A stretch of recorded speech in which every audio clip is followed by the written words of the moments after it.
こんにちは。お久しぶりです。白石です。今回は食玩のスペリオルディファインを作っていきたいと思います。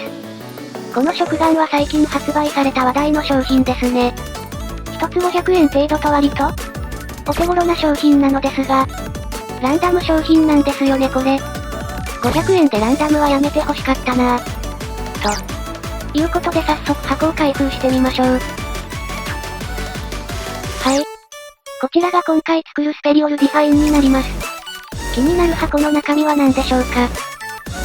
これは、ウィングガンダムゼロカスタムだー。とまあ、大げさに言ってみたのですが、このスペリオルディファインの第1弾に関しては、ゼロカスを簡単に引くことができてしまいます。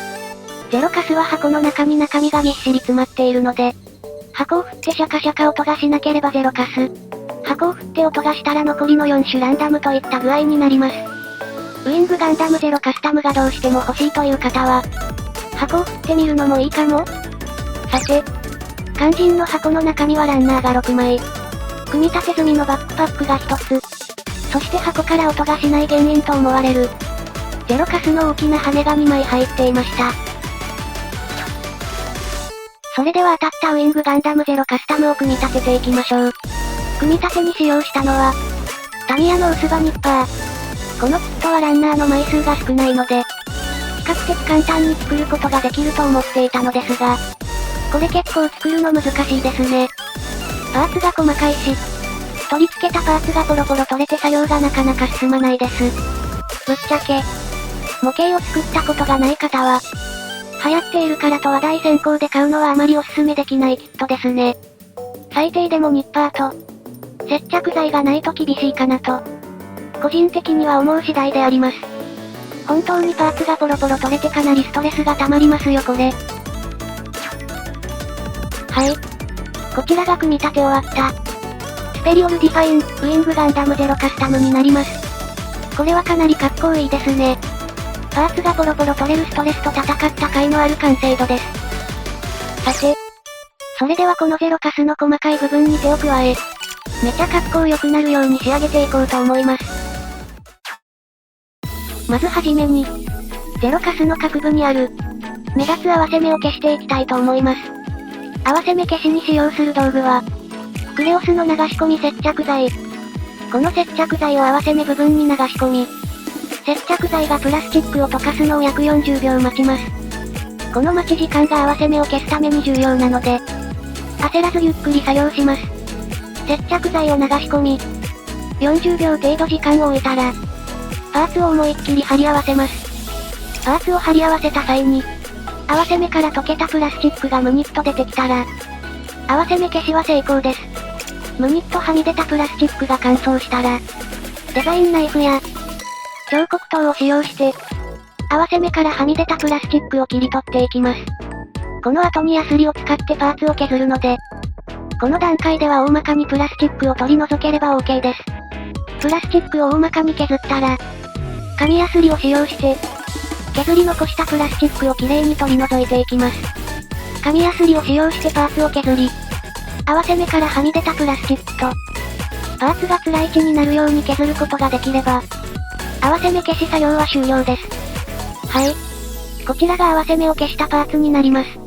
目立つ線がしっかりと消えていい感じになりましたね。続いてパーツの成形を行います。羽パーツの一部の形が少しおかしいので、この少しおかしい部分の形を整えていきます。この作業に使用する道具は、デザインナイフ。デザインナイフを使用して、繋がって見える羽を少しずつ切り取り、羽が別パーツのように仕上がるよう調整していきます。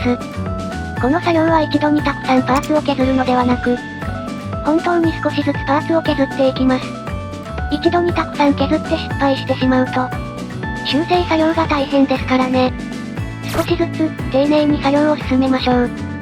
デザインナイフを使用してある程度形を出すことができたら、デザインナイフを使用して荒れた作業面を、紙やすりで、綺麗に整えていきます。はい。こちらが作業の前後になります。デザインナイフを使用してパーツの形を整えることで、見栄えがかなり良くなったと思いませんか？続いて羽と同様に、アンテナ部分の形も整えていきます。アンテナは根元の部分が、頭部と一体化しているような造形になっているので、少しアンテナの根元を削り、頭部とアンテナが別パーツに見えるようにしたいと思います。この作業も先ほどと同じように少しずつ丁寧に行います。アンテナの根元を削って形を作った後は、荒れた作業面をきれいに整え、パーツの表面がきれいになったら作業終了です。作業後のアンテナはこのようになります。アンテナの根元がスッキリして、見た目が結構スタイリッシュになりましたね。続いて足の裏にある、肉抜き穴を処理したいと思います。足裏の穴を埋めるために使う道具は、アルミホイル。このアルミホイルを適量取り出し、ゼロカスの足裏に詰めていきます。アルミホイルを足裏に詰めることができたら、瞬間接着剤を、足の裏に盛るように塗布していきます。この時、つま先のモールドも一緒に接着剤で埋めてしまいましょう。瞬間接着剤が乾燥したら、鉄ヤスリと、紙ヤスリを使用して、足の裏がフラットになるように削り込んでいきます。瞬間接着剤をきれいに削ることができれば、肉抜き穴処理は終わりになります。はい。大体の改造作業が終了したので、最後にパーツのモールドを彫り直していきたいと思います。はじめにデザインナイフを使用して、モールドに沿った線を軽く引き、この軽く引いた線を、ラインチゼルを使って、線を深くしていきます。この作業をすべてのパーツに行えば、ゼロカスに行う工作はすべて終わりになります。はい。こちらが改造作業を終えたウィングガンダムゼロカスタムになります。いやー、モールドの彫り直しにかなり時間を要してしまいました。普通のガンプラくらいの作業量だったかな？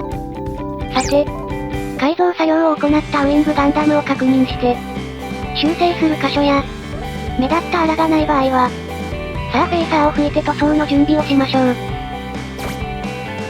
はい。ウィングガンダムゼロカスタムにサーフェイサーを吹きました。合わせ目も綺麗に消えているし、彫り直したモールドもしっかり生えていてバッチリです。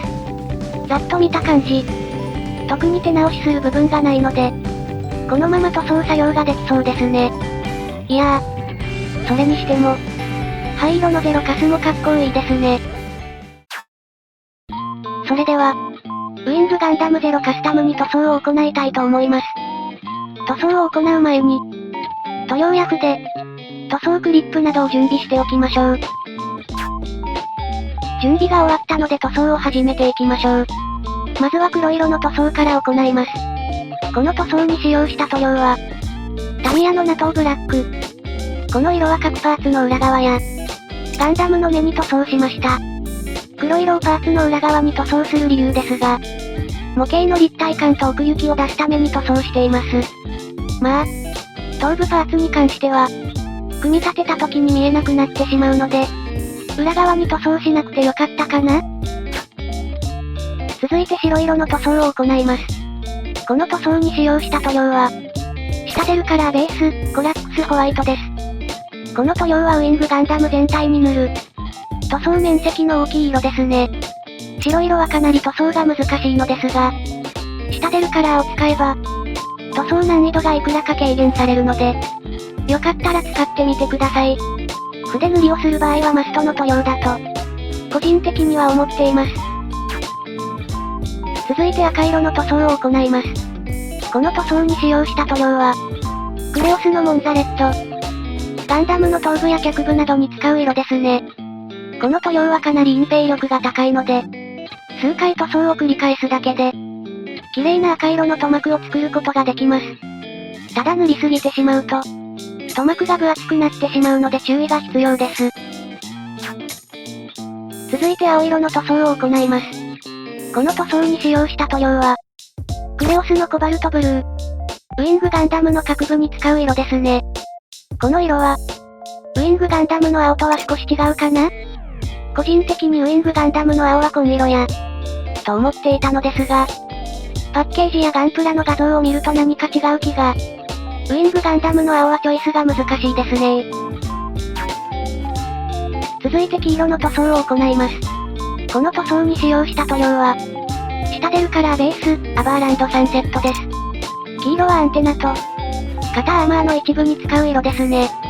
黄色は塗装が難しい色なのですが、この下出るカラーの黄色は、隠蔽力がものすごく高いので、何十回も塗装を繰り返すことなく、綺麗な塗膜を作ることができる優れものです。先ほど塗った白と同じで、個人的に塗装に必須な塗料の一つになります。続いて灰色の塗装を行います。この塗装に使用した塗料は、タミヤのジャーマングレー。この色は主にウィングガンダムの関節部分に使う色ですね。タミヤのジャーマングレーは乾燥がかなり早く、塗装しているうちから乾燥していくので、手早く丁寧に塗装を済ませてしまいましょう。続いて銀色の塗装を行います。この塗装に使用した塗料は、クレオスのシルバー。この塗装は下地になるので、結構適当に塗装しています。続いて緑色の塗装を行います。この塗装に使用した塗料は、クレオスのメタリックグリーン。先ほど塗装したシルバーの上に、重ねて塗っていく塗装になります。この緑の塗料は塗りすぎに注意です。下地のシルバーが少し見えるような感じで塗装していきます。下地を完全に塗りつぶすと、緑が暗くなってしまい、完成時に目がよく見えなくなるんですよね。はい。ウィングガンダムの基本塗装が終了しました。塗装が終了したので、この段階で光沢のトップコートを吹き、トップコートが乾燥したら墨入れを行いたいと思います。はい。トップコートが乾燥したので、ウィングガンダムに墨入れを行いたいと思います。墨入れに使用した塗料は、タミヤの墨入れ用塗料ブラック。この塗料を改造時に彫ったモールドに流し込み、ウィングガンダムにメリハリをつけて格好を良くしていきます。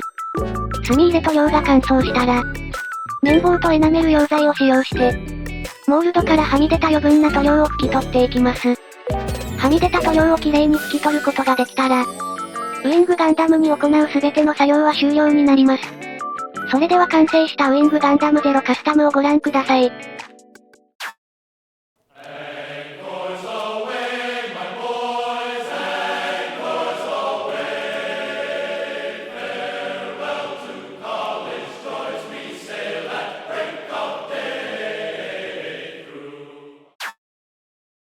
はい。こちらが完成した、スペリオルディファイン。ウィングガンダムゼロカスタムになります。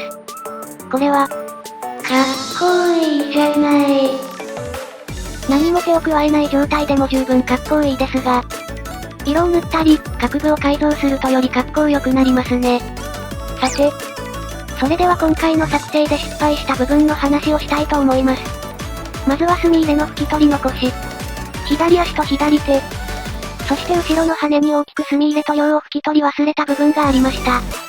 本当に気がつかなくて、綺麗に拭き取ったと思い込んで、艶消しタイプのトップコートを拭いてしまいました。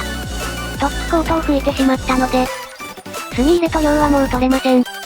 リタッチすればいいのですが、ちょっと面倒くさいのでもういいかなという感じです。続いて右足のパーツ。編集していて気がついたのですが、合わせ目消しをした部分が割れていますねこれ。足パーツを取り付けるときに、無理やり押し込んだ結果ですね。組み立て時にタイトだったので、少し軸を削ってから組み立てるべきでした。ここの修正も大変なので放置で。最後にゼロカスタムの作業と関係ないのですが、動画素材のデータが壊れるというトラブルも発生してしまいました。せっかく撮影した素材がないという恐怖を久しぶりに味わいました。これらが今回の作成作業で失敗した箇所になります。いやー、細かいミスが本当に多い。集中力が欠乏していますねということで今回はここまで。最後まで動画をご視聴いただきありがとうございました。また何か作ったら動画にして投稿するので、その時は改めてご視聴いただけると幸いです。スペリオルディファインは箱で購入しているので、残りはぼちぼち作っていこうと考えています。では、さよなら。Are you listening?